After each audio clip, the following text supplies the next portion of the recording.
Welcome back. Oh, I did it. I was worried. We've been gone for a whole week, and I was worried that I was going to be muted when we came back. But we're here. Welcome back to the Funker News Network, guys. I'm Ronnie. I'll be your host, and we started early again, so we can just hang out and chat for a little bit. How we doing? Where's the Bayraktar song? Yeah, we had to stop running the Bayraktar song. Good for the creator of that. He has copywritten it, and we of course don't want to be taking that revenue away from him.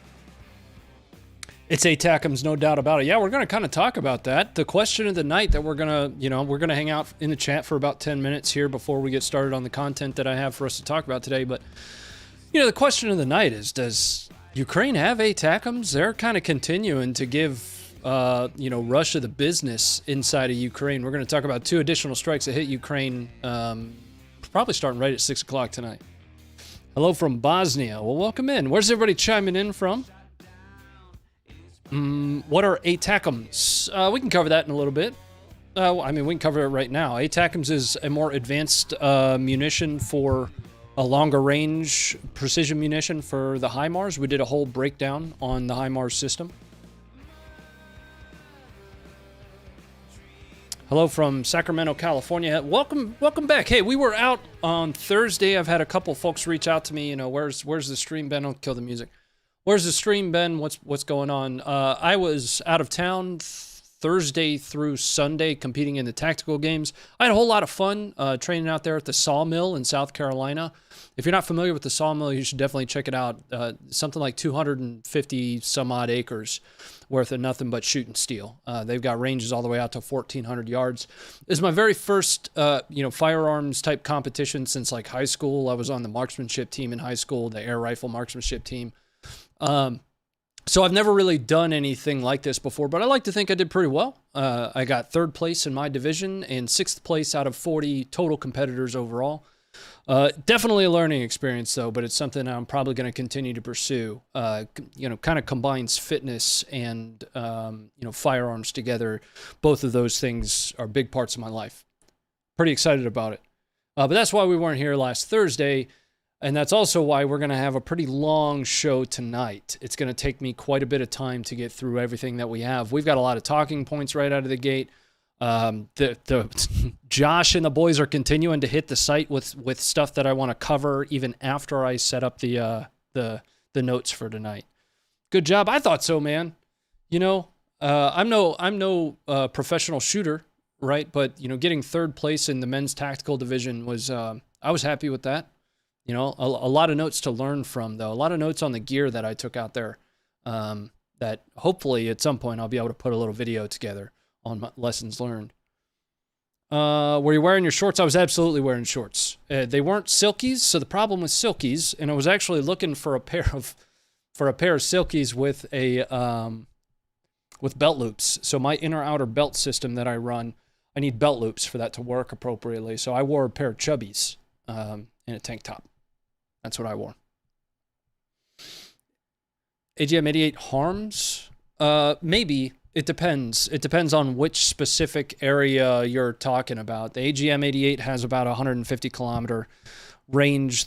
Last Tuesday, we went through a lot of different capabilities. So if you haven't seen that stream, I'd suggest going checking in on the first 20, 30 minutes of that, where we're going through. We went through ATACMs. We went through the Neptune, the Grom, or the Thunder, AGM-88s. We talked about all of them. I've been shooting NIPSC all day. Did not go well. Keep at it, bro. Hell yeah, brother. Mad props. Thanks, Big Fern. War update. We'll be jumping into that in just a moment. We've been starting the stream up a little bit less formal lately. That way I've got some time to say hello to everybody. Take a look at the chat. 3rd place, good effort. Thanks, man. A lot of room for improvement, but for a first time go, I'll take it. Hell yeah, I'll take it. Will the war end soon? Probably not. Yep, that's a shot in the dark. I just threw a dart at a dartboard, and but I'm pretty good at throwing darts. Probably not. I love it, Ronnie. I love you. Welcome in. Ronnie, you can't be here. I'm watching you play Tarkov. I got a haircut, so thanks for yelling at me over and over and over again. I finally got, well, I got more than one hair cut, multiple hairs cut. What's the rifle behind? That's a Remington 700 SPS with the 20-inch bull barrel. It's got an ATN X-Sight 4K on the top of it. I think U.S. will admit to sending them if Russia would ask. I don't know. I feel, you know, if ATACMS is in Ukraine, I feel like it's just going to kind of be used over and over and over again until, as an eventuality, some proof is going to hit, you know, whether it be a lot like the AGM-88s. There was an image that circulated of a part of a tail fin of an AGM-88. The U.S. didn't admit to sending those either, but once we started to see that tail fin circulating, then they were like, yeah, we sent them. So if some proof hits, you know, social media, something along those lines, I think if they are there, that's probably when the U.S. will admit it. You got precisely 3 hairs cut. I got more than that cut. Hey, from Chicago. Welcome in, Chevy boy. You like Fords? A little poll by Christmas. How's our inventory for when things go hot? Can our manufacturer replace at the rate we're giving items away? Yes and no, right? We have a lot of stuff, like a lot of stuff. If you were to go through everything that we've provided so far, while the focus is on a lot of these really high capability weapon systems, a lot of what we're providing is former Soviet bloc type stuff. You know, millions and millions and millions of rounds of small arms ammunition. Not all of that's 5.56 or, you know, NATO standard 7.6251, you know, for example. It's going to be 5.45 type stuff. It's going to be 7.6239. A lot of the stuff we are handing over is antiquated to our standards, from our standards perspective. It's not even our current capability stuff. The M777s, you know, you can't really say that that's you know, current generation technology that we're providing there. Even from a 142 HIMARS perspective, you know, we've still got M270A2s.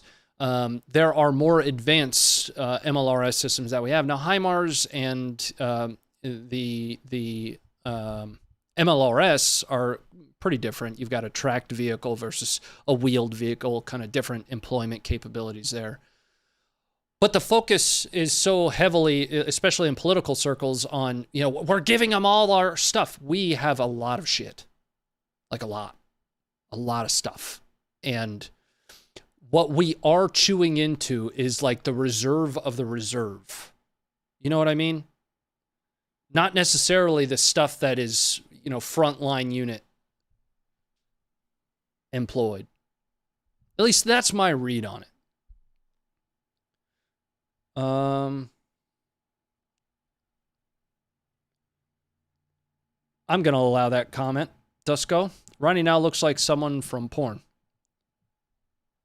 What are you watching right now? Yeah, please do click on the like button. Ron Jeremy's mustache.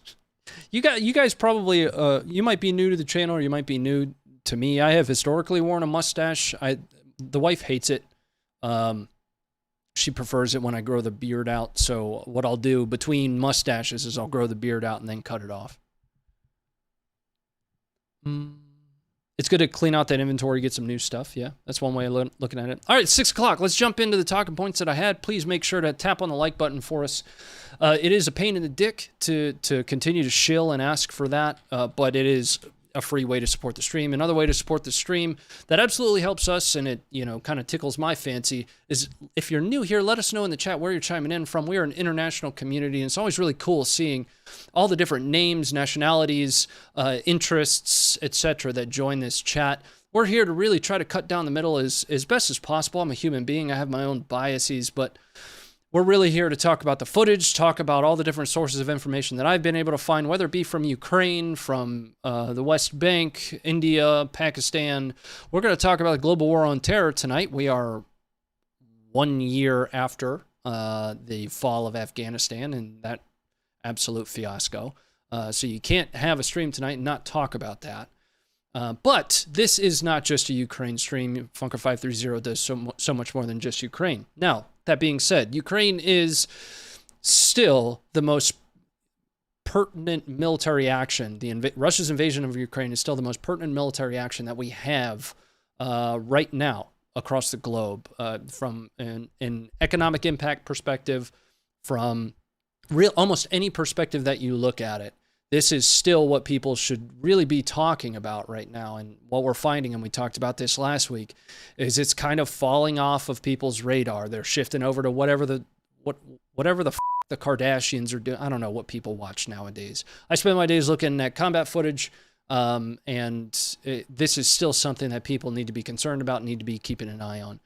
So what I want to talk about first, though, is the Army 2022 exhibition in Russia. I'm not sure if you're tracking this, but they do it every year.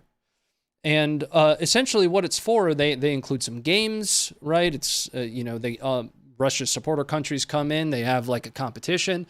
Russia debuts some of their modern technology. In fact, Putin mentioned just today or within the last 24 hours that they're ready to start selling Russia's advanced weapon systems to their allies.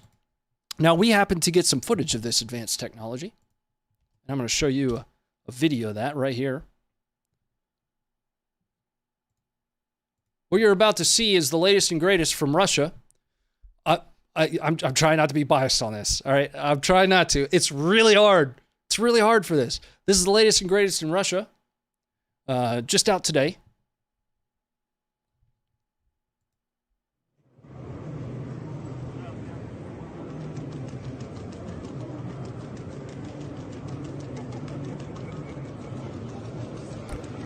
That's a robot dog with an RPG on the top of it.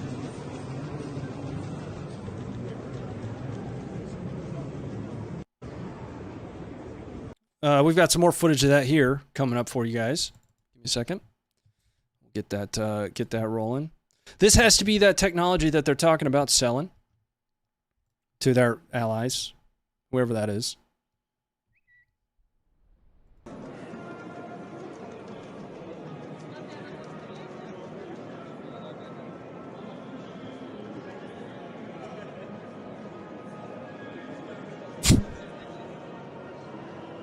Don't worry, we'll talk about the gravity of this here in just a second.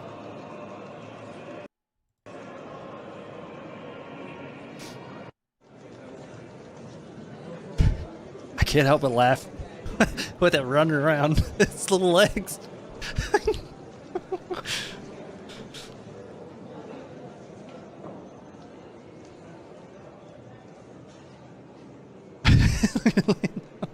Hold on, okay.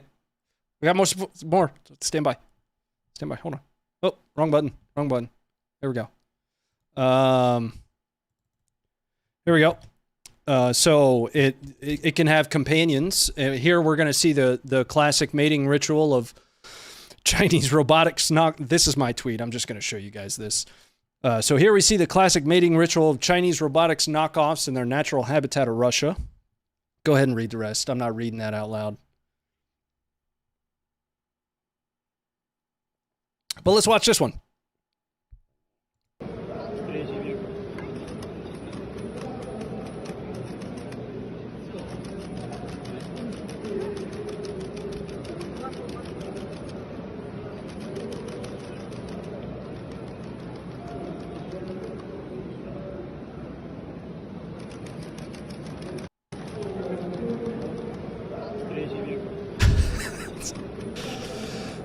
Now, if you would like your very own advanced Russian capable robot dog that you could, I don't know, duct tape something to,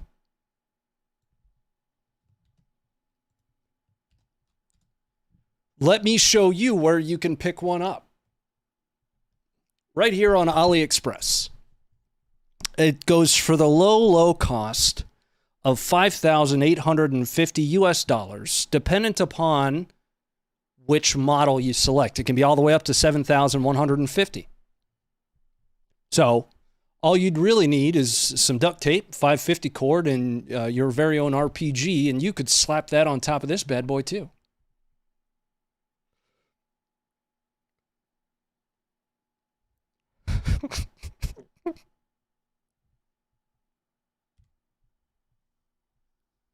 This reminds me of They had a dude in a robot suit that they tried selling off a couple months ago.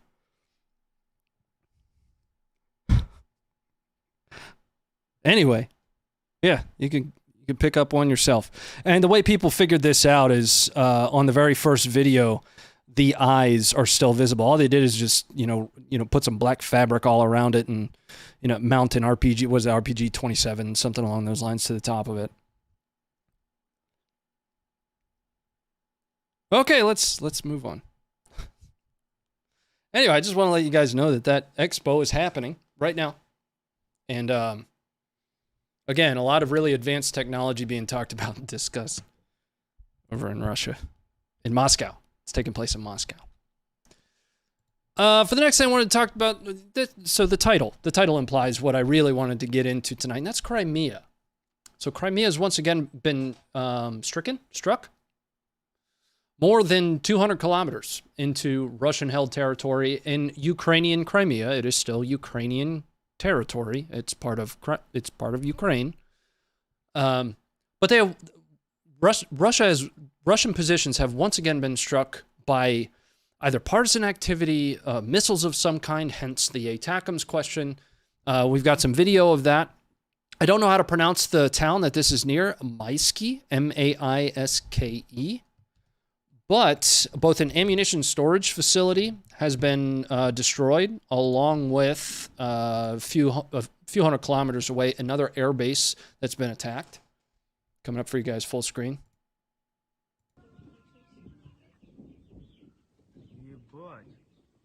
Стекай, с подвала слезь быстро, сейчас волна будет, нахуй. Слезь, сейчас волна дойдет до нас, еще и стекла нахуй вылетят. Уйди. What you're looking at there is something of a secondary or sympathetic explosion from whatever impacted initially. This is an ammunition storage facility. I'll show you guys on a map where this is in just a minute. We've got some more video here of 152 millimeter artillery shells that had been thrown up to 750 meters away.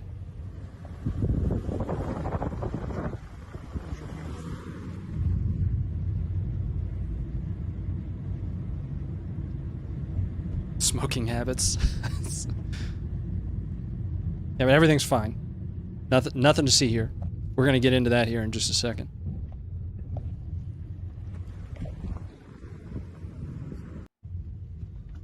Now, once again, with Crimea being struck, mass panic.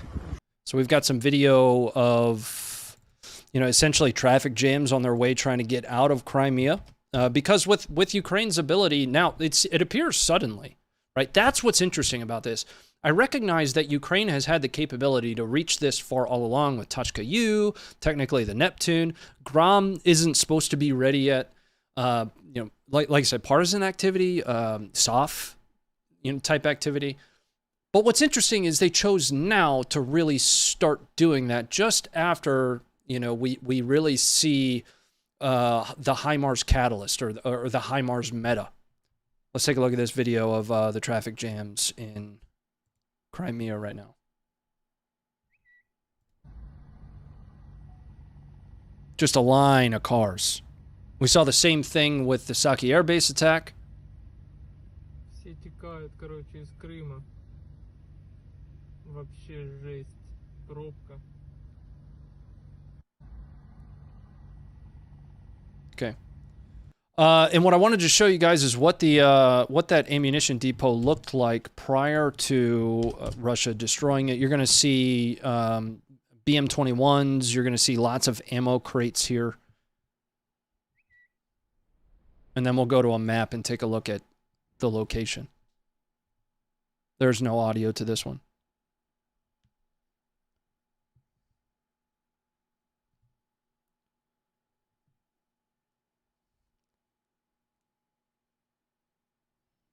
So again, you can see those BM-21 grads right here. Those are really old, antiquated kind of MLRS. Both Ukraine and Russia use the BM-21s. It kind of just shoots stuff, generally speaking, that away.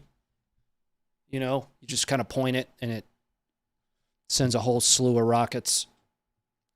Now, I mentioned that there was another attack in Crimea that happened, and while I can't verify this footage, I believe that this footage of that attack at a Simferopol, or at an airbase near Simferopol in Crimea was targeted.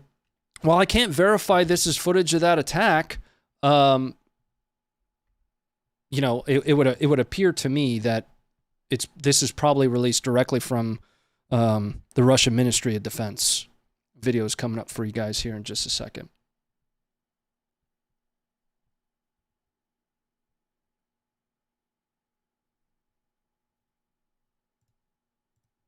There we go. I just got to scroll to the right part of it here. I think I can't verify this footage.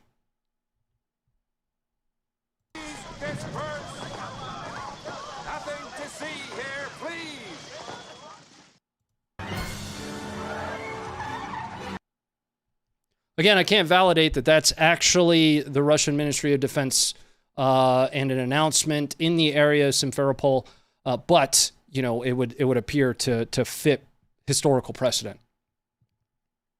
Let's take a look at Google Maps really quick so we can get a better understanding of where all of that took place.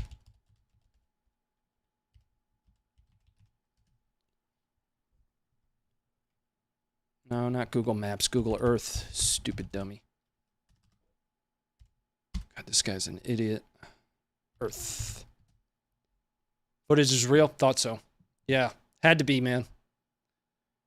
Seems legit? Yep. I thought so, man. All right, let's check out Simferopol. For some reason, Simferopol reminds me of the Sinbad mystery, that there never really was a Sinbad movie. You know what I'm talking about, though. Anyway. There we go. Let's go full screen on this. So, all the way down here is Simferopol.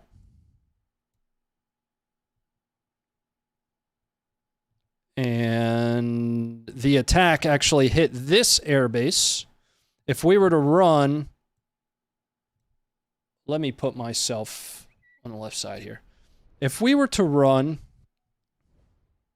a ruler from there to approximately where Ukrainian positions are, once again, we're over 200 kilometers. 200, I mean, that's a generalization there. But we're at 212-ish,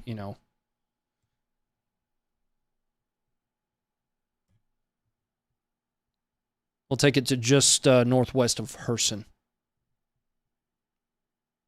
We're out into like the 230s. Now, that airbase attack took place out here. I'll bring it up and I'll type in the actual location. Or that was the airbase. Simferopol was the airbase. The ammunition storage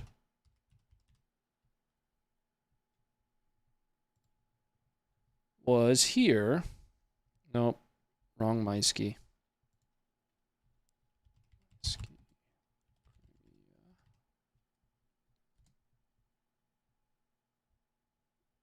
There we go. So it was this facility on the left. That's the video, the actual video that we watched of the sympathetic explosion, the secondary explosion. But even that is a pretty far distance from Ukrainian positions. Grab our handy dandy ruler here. And as an approximation, we're out into, so there's Kahovka. So we're going to be kicked out to about here. We're almost at 200 kilometers there too.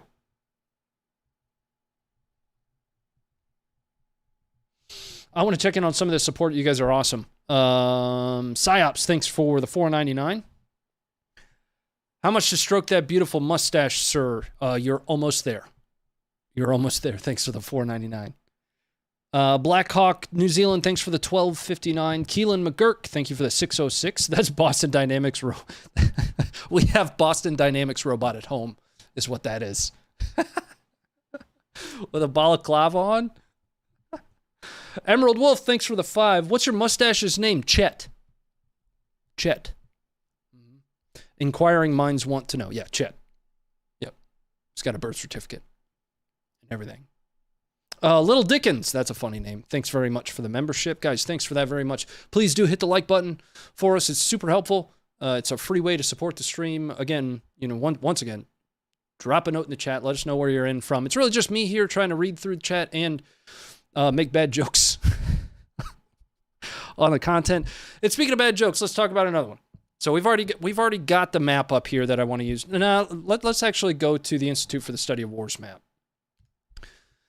So the Institute for the Study of War, along with a litany of other folks, have reported recently that there are 20,000 Russians that were, quote, abandoned on the right bank of the Dnipro.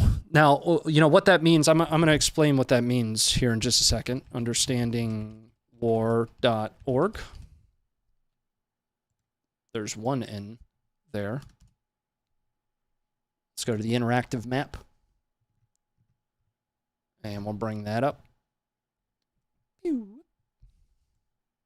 That was the computer making that noise.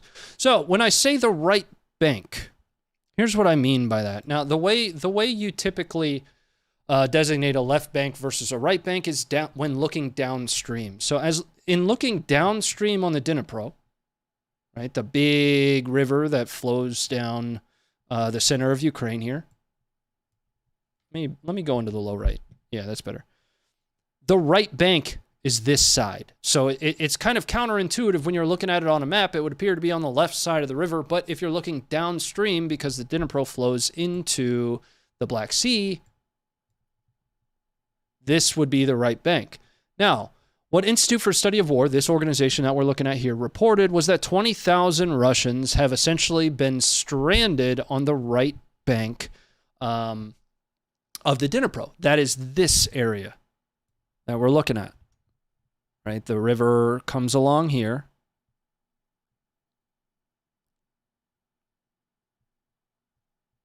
Right? So this area. The reason they reported that is, reportedly Russians have essentially pulled command staff out of that area, which is largely because two bridges specifically have been targeted by Ukraine over the last, couple weeks. The most recent being the Kakhovka hydroelectric power plant bridge here. So we're gonna take a look at some video here. There are really only two bridges that can support, heavy equipment moving. There are other ways that Russia can get across this. The Dnipro, but it's like pontoon bridges, and those really can't support the mass amount of logistics that Russia needs to really support this forward line of troops on the right bank. Let's take a look at this video here of that bridge in its current state. Now, you'll note that the bridge is still very much so operational. The important thing to note is that, this bridge is not going to support heavy equipment right now. So this is the Kakhovka bridge as it was, I want to say, about a week ago. Remember, we haven't been here in a week. It has been targeted with HIMARS. You can see similar markings on the Antonovsky bridge just to the south of Kherson. Did you just say Dnipro? Guys, listen, we've talked about this, all right? I am excellent at pronouncing things. We have talked about this, all right? I'm too good at it. Anyway, so this bridge has been targeted. That effectively removes one of the two largest bridges that Russia has from a supply perspective, from a command and control perspective.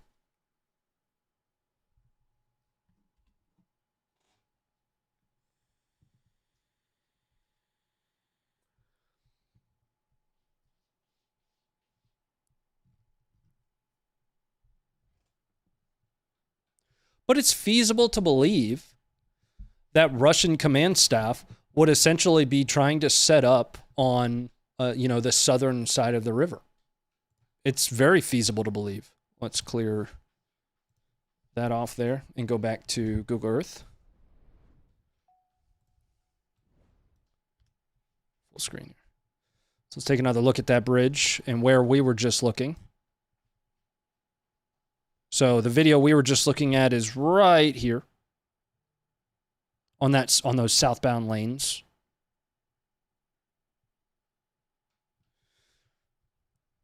And then the Antonovsky Bridge to the west. Where are we at? I'm lost. There we go. Here. This bridge has also been taken out. I haven't read a whole lot about this smaller structure, this is a rail line, excuse me. That has been targeted as well. Here.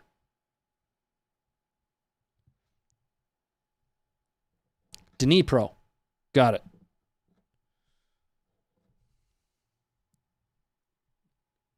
Dinner Pro. That fits right in there with Danube. You guys haven't heard of the Danube River? Probably haven't. Now you have. Well, it's Dinner Pro now.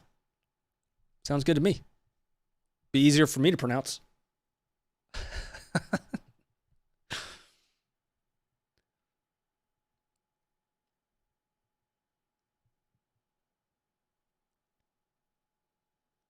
I'm the Dinner Pro. All right, let's bring it back up. So it's feasible to believe that command staff have been moved back from that right bank of the river. We're going to call it the river from here on out.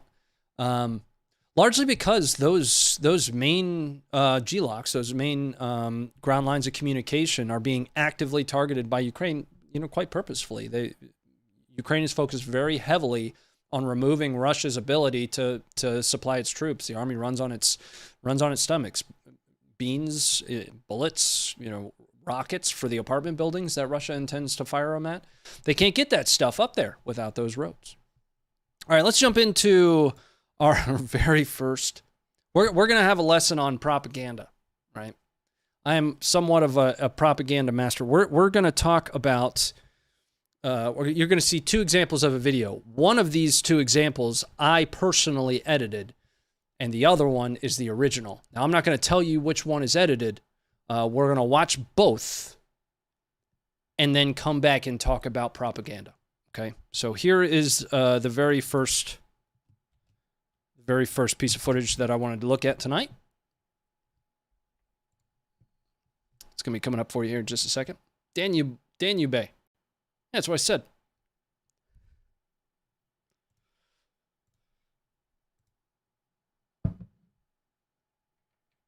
There you go. There's copyrighted music on the back side of this, I think.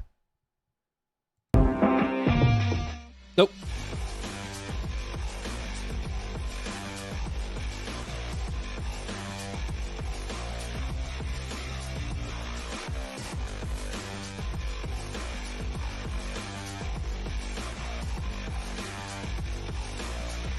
Remember, we're watching two versions of this. One of these versions has been edited. I did it personally. The other has not. And what you're seeing here is an abandoned Russian vehicle being targeted by Ukrainians. So the next version that we're going to look at here, and you guys let me know which one you think is either first or second. That's all you got to say. Which one you think is the doctored footage.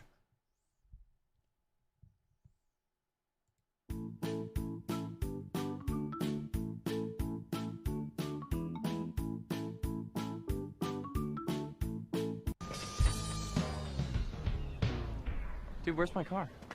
Where's your car, dude? Dude, where's my car?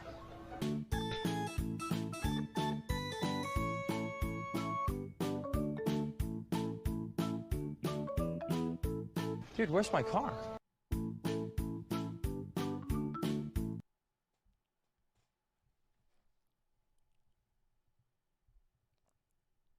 All right, let's move on. I'm sorry. First, yeah, the first one's definitely. So as I was going through the footage today to pick out which one, I was watching that. I was like, oh, wow, that's an amazing explosion. And then I looked and I was like, oh my God, it's gone.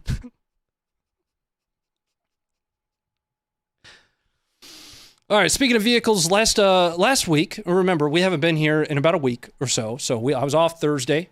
We're having a little bit of fun tonight. All right. No harm in having fun at work. I was off last Thursday, doing a bunch of stupid stuff. But last week we published footage of a Russian convoy of non-tactical vehicles being targeted by what appears to be an EFP of some kind. And there's a whole lot going on in this footage. So let's take a look at that video here coming up next.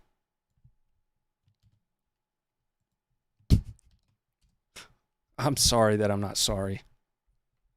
I'm not.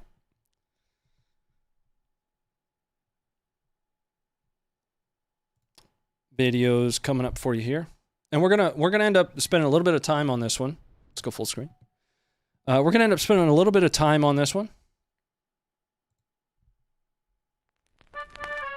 I don't want the music there. Now, reportedly, and we're going to watch this all the way through, reportedly, this convoy consisted of 6 Russian officers and 5 enlisted Russian soldiers. The initiator actually comes from the left side of the screen here. And it appears to be some form of, an EFP, explosively formed projectile. And you can see it essentially tear through that vehicle. We're going to slow this down to quarter speed. And you guys are able to do all of this yourself on the website, funker530.com. Same player. And you'll see the initiation here on the left. Right there. Little puff of smoke that's going to come up. Here. This little puff of smoke. And that EFP just tears through that vehicle. And it goes off in, over the berm there. Now, the second vehicle. What's interesting about this second vehicle is it appears they tried to kind of pedal to the metal it. And what you're probably looking at is some form, and we can't tell based on the footage, but you're probably looking at some form of complex attack that was initiated by that EFP, followed up by small arms. So that second vehicle is probably taking fire right now. But as the second vehicle tries to make its way through this turn, the driver's just full on the gas. He ends up rolling that vehicle.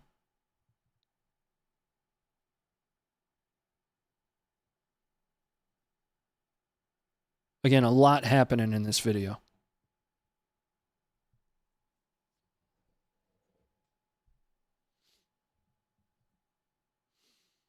Did the munition come from the left side also? Yes, it did, Danube. Shit. Damn it. Danube. How long do you guys think until everybody forgets about that one? Give it a couple weeks. But again, there's that initiator for the ambush. Look right there. Just to the left here. It's about right there.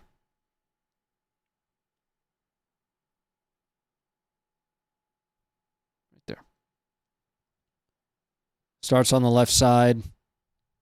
Just cuts its way through the vehicle.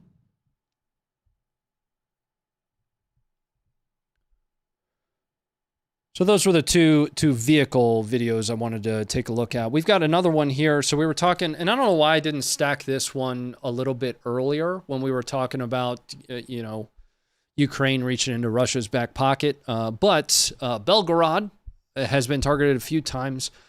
This one is a really interesting video. There was an autonomous technical surveillance post that was targeted by something. I'm interested. I'm gonna go full screen on this one. And, check out the chat, see what you guys think about whatever munition it might have been that was used. Ukraine claims it was a loitering munition, and either I can't see that loitering munition because of the video quality, or it was a different capability, infiltration of some kind, something other than that.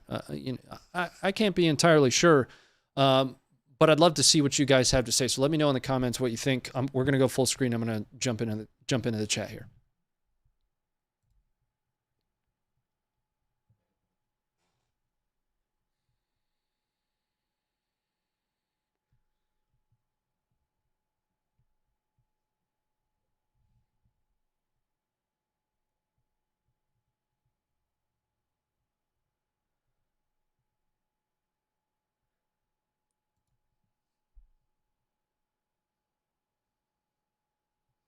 So something that interests me about this video is how very precise on this,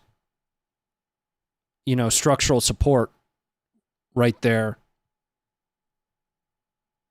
that munition is.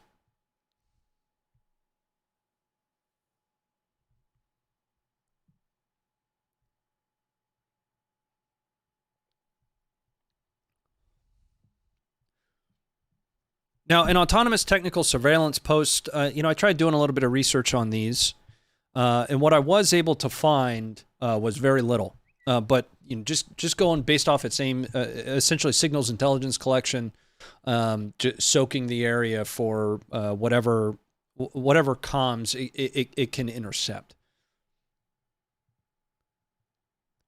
Switchblade 300 will be small blasts like that, great spot to hit. Yeah, so we've seen a lot of Switchblade 300 footage, but it flies slow enough that I feel like we would have seen that impact. Cutting charges manually placed. Yeah. So that's the direction that I'm leaning, is some form of a sabotage on this one. Caper Grant, thanks for hitting the member button. Let's check in here. Undertow $9.99. Thanks for the $10. How long you plan on streaming? To standard, not to time. So once we get through all the footage here, we'll be jumping over to the other side, play some Hell Let Loose tonight, kick back, and have a beer or something. Thanks for the $10. Thomas Simpson, thanks for the $5. Garrett, thanks for the $9.99. I can already tell this one. I have to if you're going to start Dinner Pro. I'm from Georgia. I get. Thanks very much for the $9.99. Azarol 1891, thanks for the $2. Russia's expert on HIMARS is Soviet Steven Seagal. What? Thanks for the $2. Alexandru, thank you for the $5. Ukraine pounding Crimea positions. LOL. Germany will make dirty deal come winners. Zelensky self-exile abroad. Support the current thing. Whatever. Thanks for the $5. Yeah, everybody's got an opinion, dude. All right, let's play this one more time. I want to see that that explosion. It just looks so targeted to that leg support.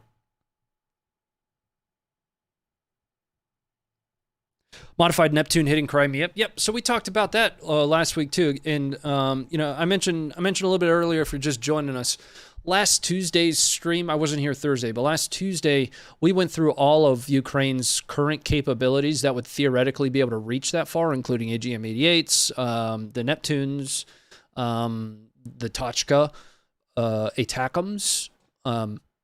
So we went through a lot of different capabilities, and also some scenarios with using multiple capabilities that might come into play that starts to include the AGM-88s.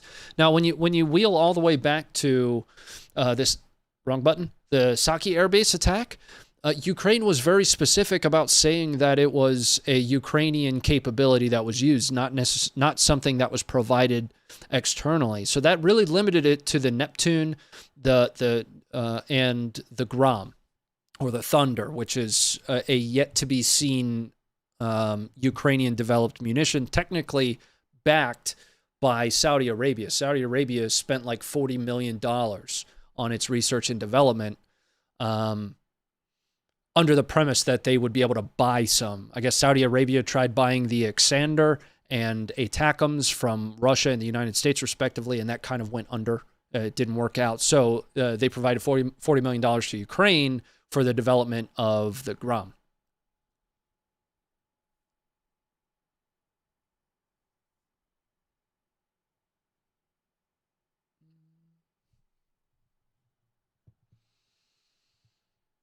Only one main leg was targeted, not multiple, not in between. That was placed. Yep, that's how I started to feel after watching it. We've got some helmet cam footage here. Actually, let's hit this one on the homepage first. I didn't have this one in my notes because I guess Josh posted this one after I had finished my notes. We've got Ukrainian children accidentally discharging a discarded RPG in Kherson. Kherson is presently Russian-occupied territory. And this one, while comical, could have turned out to be a nightmare. Here you go.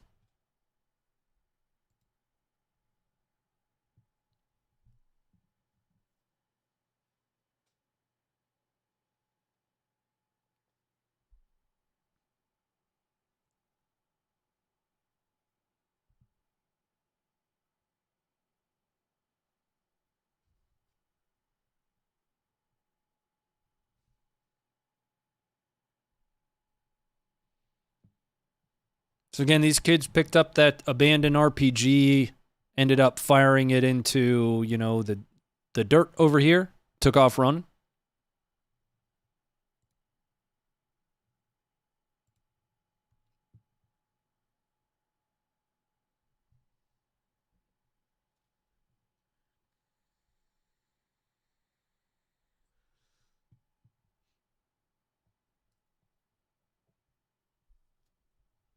Okay. Yeah, I didn't technically have that one listed as one of the ones I wanted to watch today. Now, speaking of RPGs, and that was kind of a perfect segue, we're going to watch some helmet camera footage of Ukrainian SOF engaging something, right? I feel like if these were Chechens, we'd, be essentially saying that they're shooting at nothing. There's nothing that we can see that Ukrainian SOF is engaging here. What was reported was that they essentially halted a Russian advance using RPGs. I didn't hear any incoming. All we see is them essentially running a rocket drill. But still some interesting footage coming up for you guys now.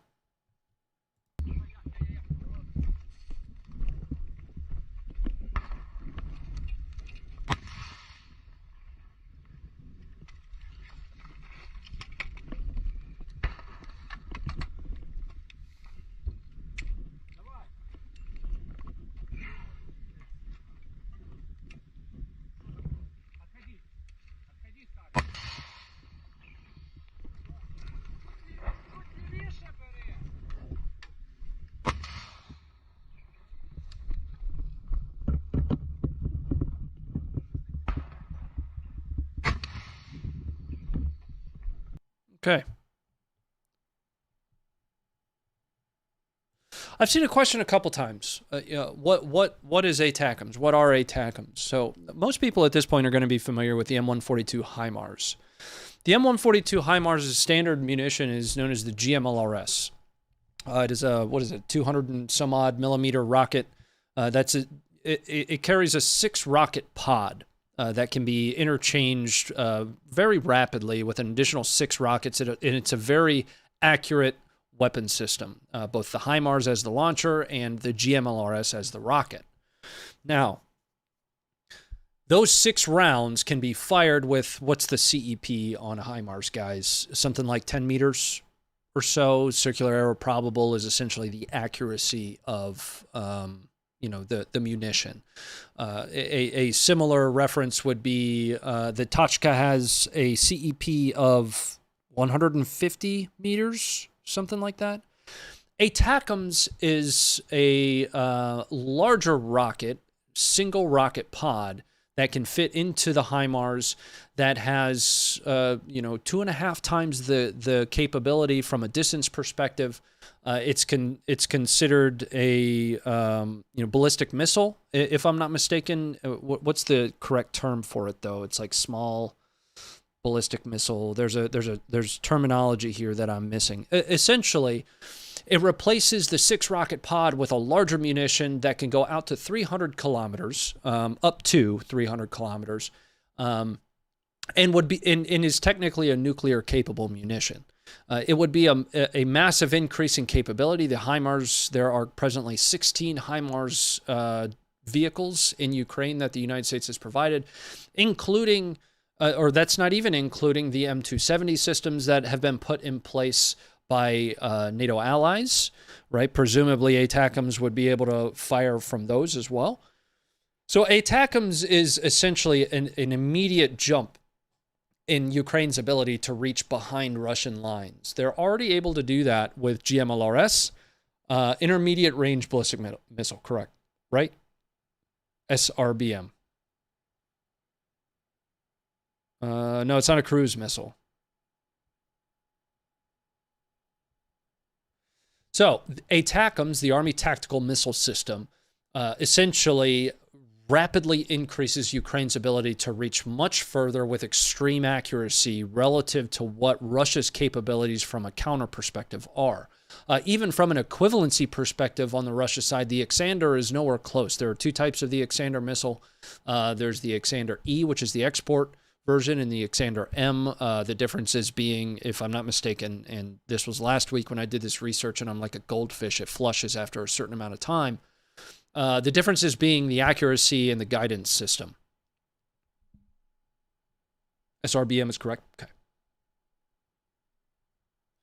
Yeah, short-range ballistic missile. Yeah, appreciate it, guys. Thanks very much for that. 5-meter CEP. Okay. Yeah, very, very accurate system, very capable. Speaking just to the HIMARS itself, that thing can shoot and scoot, right? We did a whole video breakdown on the HIMARS system and its capabilities from a munitions perspective, because at the time, the U.S. said that's not something we're considering at the moment. Now, over the last couple weeks and months, we have slowly kind of seen them walk back from that hard no and get closer to a soft maybe that they would provide ATACMS. You know, they've mentioned, we have multiple precision weapon systems that, we could theoretically provide Ukraine. Along the same lines, they've mentioned that in the realm of, fighter jets. So there's a chance and a possibility and a precedent for Ukraine being or having on hand ATACMS and us just not knowing about it. The similar precedent that I'm talking about is with the AGM-88 HARMS. AGM-88 HARMS are radiation detecting or anti-radar, anti-air missiles typically fired from fighter aircraft. Those were in Ukrainian hands and nobody knew about it until a picture of a AGM-88 fin made its way around on Twitter. The DoD shortly thereafter acknowledged that we had provided those to Ukraine. There's a chance ATACMS is in Ukraine right now and we just don't know about it. Now, the other thing that could explain all of this stuff is sabotage, is infiltration. And Ukraine has hinted at least some level of infiltration or sabotage being involved in a lot of these reaches into Crimea and behind Russian forward lines. Again, Crimea is not Russian territory. Crimea is Ukrainian territory that Russia is occupying. It's an important thing to remember. Anyway, let's push on from that. Checking in on the chat again. Ronnie, can you just shortly explain ATACMS again? I see a few people. Oh, yeah. Happy to do that. Thanks for the $5, man. Tim, thanks for the $5.10. Hello from Germany. I hope we'll see some soon. Just so cool. Yeah, if we catch it, we'll publish it. Caper Grant, thank you for becoming a member. That's awesome. Appreciate that.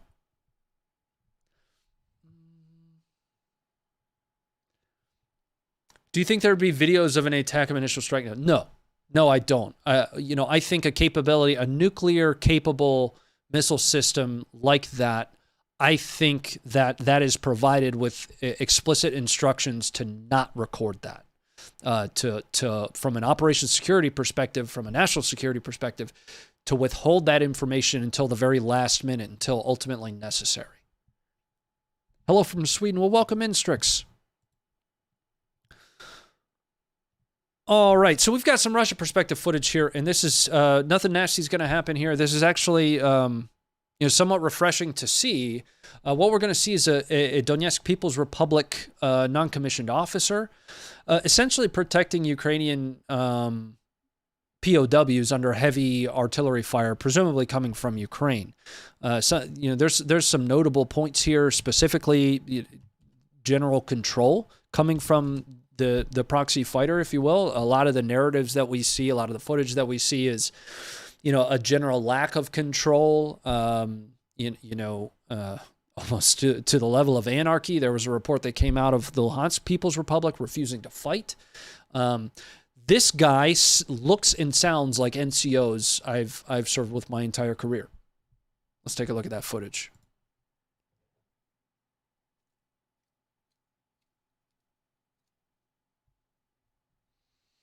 Do they have F-16s to fire the HARMs? They don't need them because the HARMs have supposedly been retrofitted to be fired from MiGs. It's a relatively simple retrofit, if I understand correctly. The MiGs can't take some of those guidance systems that the F-16s have. But what you can still do is you can still set the HARM in a certain way that it's really just firing based on GPS guidance, if I'm not mistaken. There was a thread, and we talked about that on last Tuesday as well. Let's take a look at this footage.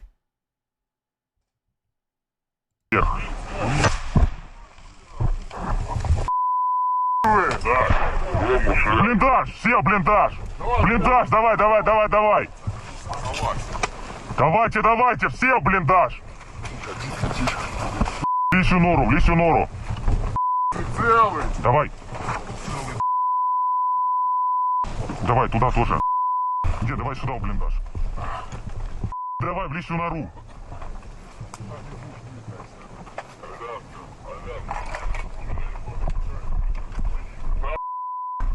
Пацаны, не стойте тут, заходите, заходите. Смотрите, оружие там аккуратно. Все взяли свое оружие, пятерка. Вера, все. Только что прям в нас мину, 300-х нет. Пошли. Крому, давайте, все быстро, пацаны, аккуратно. Все, давайте. С Богом, пацаны. Hey, there's that guy again. All right. So again, that was the Donetsk People's Republic, a non-commissioned officer, essentially maneuvering Ukrainian POWs out of the impact area of artillery. I just thought that was an interesting one to show. Again, guys, if we don't cover some of the Ukraine footage we have, it's because there's just simply too much of it on the website and on the app for us to go through. If you're new here, we have an app. It's in the stream description, and every video that we've gone through today so far is also in the stream description. So if you missed something, if you want to rewatch something, check that description. Go to the app, go to the website. We might cover on this show about 5% of the footage. On YouTube in general, maybe 10% of our footage. But we've found that when we rely solely on YouTube to upload this stuff, we have no control over what happens to it. Our Syrian Civil War footage was removed from our channel. This is YouTube's platform, and we play by their rules now. We really only cover just a small portion of that. Footage section 2 that we're about to get into here is our non-Ukraine footage. So we're going to start with some Islamic State fighters meeting the B-52. We're going to jump into some OIF footage and see the Deuce take out or cause a premature detonation. We're going to see a couple bystanders unload an ass whipping on a violent thief. And the last video we're going to watch is going to be from the West Bank. It's going to show Yamam counter-terror, IDF Yamam counter. Well, technically they're counter-terror, so I think they're not part of the IDF. Israeli forces in a raid in the West Bank. So let's jump into that very first one here. This is going to be that B-52 footage. This took place in 2017 for the Battle of Mosul. The Battle of Mosul took a very long time, over 2 years, if I'm not mistaken. And essentially, we're going to be looking at this from an ISIS commander's perspective as he watches ISIS fighters go up a berm and then subsequently not stay on that berm once the B-52 brings itself in there. Coming up. Brings itself in there. That didn't even make sense. Whatever.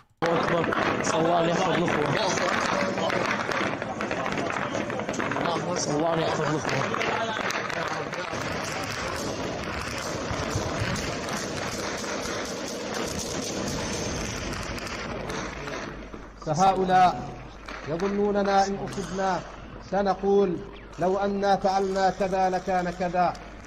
فهيا يا شباب محمد بن عبد الله، أروهم تطبيقا عمليا لا كلاما معنى قوله تعالى: قل لو كنتم في بيوتكم لبرز الذين كتب عليهم القتل إلى مضاجعهم واشرحوا لهم بلسان الحال وبينوا برواعي الإقدام معنى حديث نبيكم واعلم أن ما أصابك لم يكن ليخطئك وما أخطأك لم يكن ليصيبك ثم قولوا لهم موتوا بغيظكم فلن يصيبنا إلا ما كتب الله لنا وإن الرصاصة.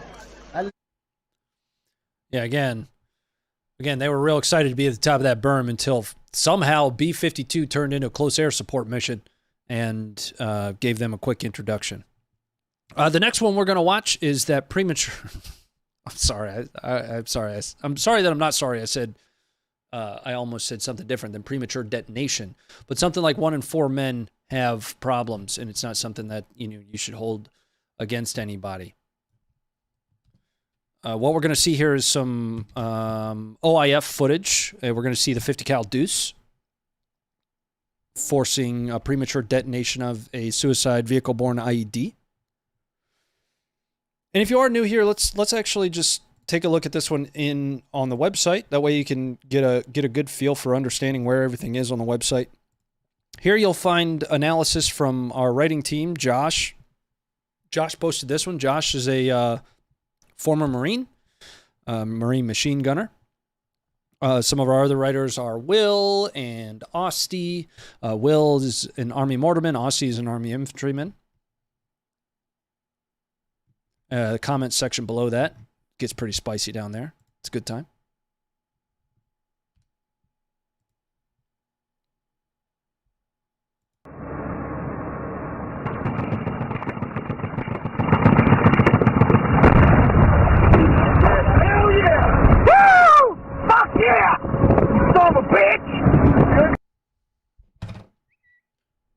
Language.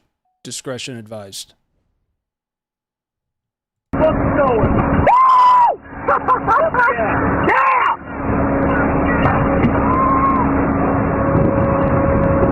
God damn, that was awesome! Fucking hey! Woo!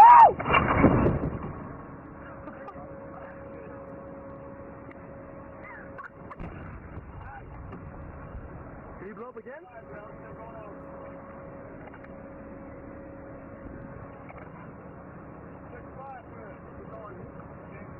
Hell yeah, dude. Oh, I'm so good. Did you get that? Yeah, I got that. Hell yeah, we got that motherfucker. All right, let's bring it back up. So again, the reason we have section 2 here is really to show the breadth that Funker 530 exists across. It's really not, a lot of people label this a Ukraine stream. It is what we talk about most pertinently right now because that is the most pertinent conflict that there is across the globe. But we cover everything. Specifically, when I say everything, I mean everything. We're going to watch a man narrate his own ass whipping that he handed out to a violent criminal. This one was actually really fun to watch.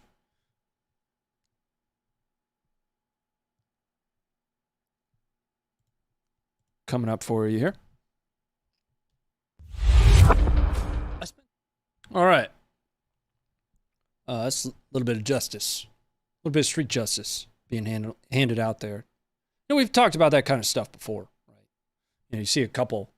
There's a lot of people out there that, have the narrative, not our fight kind of stuff, no matter really what it is, right? It's almost like nothing is ever our fight. It's akin to watching a couple or somebody being robbed, punched in the face and robbed, and just sitting there and watching. If you have the capability to help people, you should help people, no matter what it is. Yes, Queen. All right, we've got some pretty wild footage here that was released after the stream last Tuesday, so we weren't able to review it. This is actually going to come from the West Bank. Specifically, as I mentioned, the Mom Counter-Terror Unit moving through Nablus in the West Bank. Excuse me. Words are tough. Words are difficult for me. A lot of these pronunciations are like $20 problems on a $5 budget, guys. All right, give me a break. Footage is coming up for you here. Just got to get past my face. There we go. Now, as you're watching this, as you're watching them move through here, just look at all the different angles that they need to cover. That's the first thing that I keyed in on here. And a buddy of mine that I spent some time with over the weekend goes by the name of Kyle Morgan. He runs a company called Blue Bearing, former Green Beret. I sent him this video because I wanted to capture. We think he might be coming on with us here in a little bit to begin doing some breakdown analyses on CQB type videos, some of that high speed stuff that I just don't have any experience in. I'm much more of I'm an intel dweeb by trade. I've done military deception planning and information operations, but I got to spend a lot of time with him over the weekend.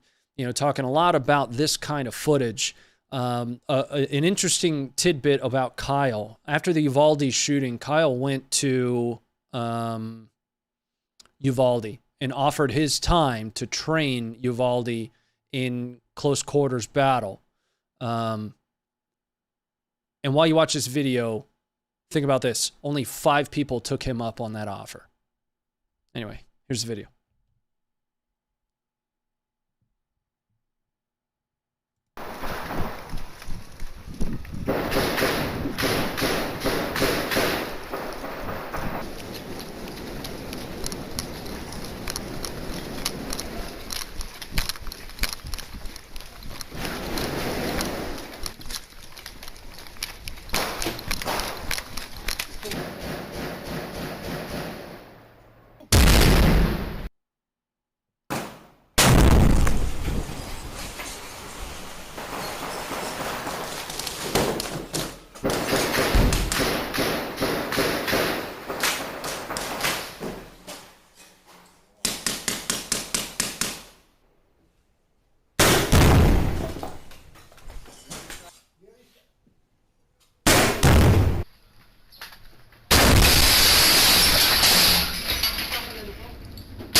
Now during this raid, an Al-Aqsa commander was killed and 2 other Al-Aqsa fighters. These were pretty notorious dudes in the West Bank.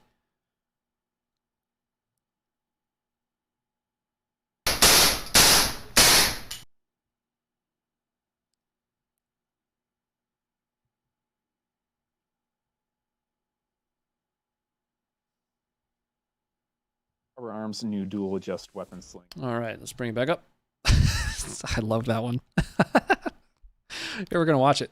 We're going to watch it. Arbor Arms has taken the speed and ease of adjustment. I actually ran the Arbor Arms sling at the tactical games. It's amazing.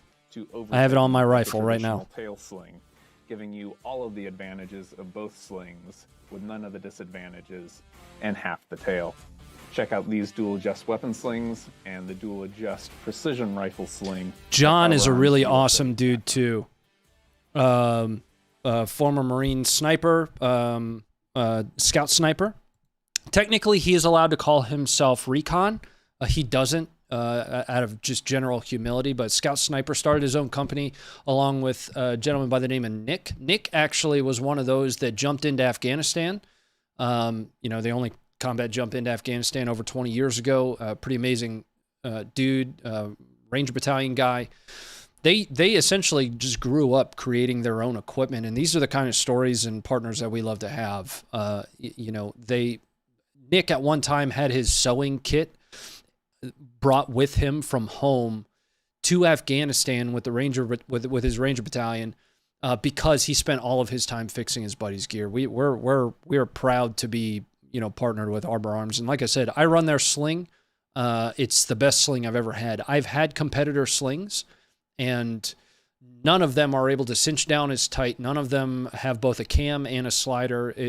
Amazing stuff.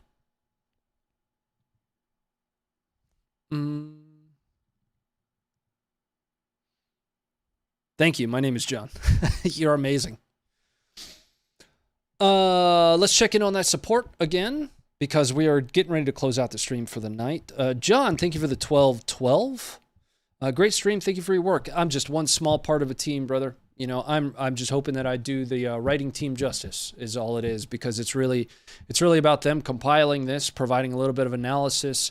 Any research I have to do is typically minimal, just from a clarity perspective, if there's anything else that has been published since they posted the articles. But I'm just a small piece of our also small team. But thank you very much for the 1212. Brian, thank you for the $10. And Tim, thanks again for the 510. Checking in on the chat here. You jerk your rifles, huh? Yeah, that's the best way to keep the muzzle clean. Like this. That's going to be it for me tonight. It's going to automatically redirect you guys over to the gaming side of the house. I'm going to kick back and play some games. I like to game in my free time. I also like to shoot guns and pick up heavy shit and put it back down. You might like to watch My Little Pony. That's entirely up to you.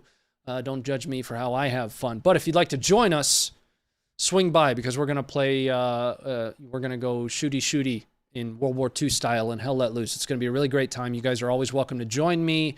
Just jump into the Hell Let Loose server that I'm in. If you start to stream snipe me, it's going to be fine.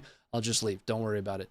I'm out of here. Stay informed. We'll see you guys Thursday at 6 o'clock Eastern Standard right here for more footage, hopefully a few more laughs. It's always good to have a laugh every now and then. And good night.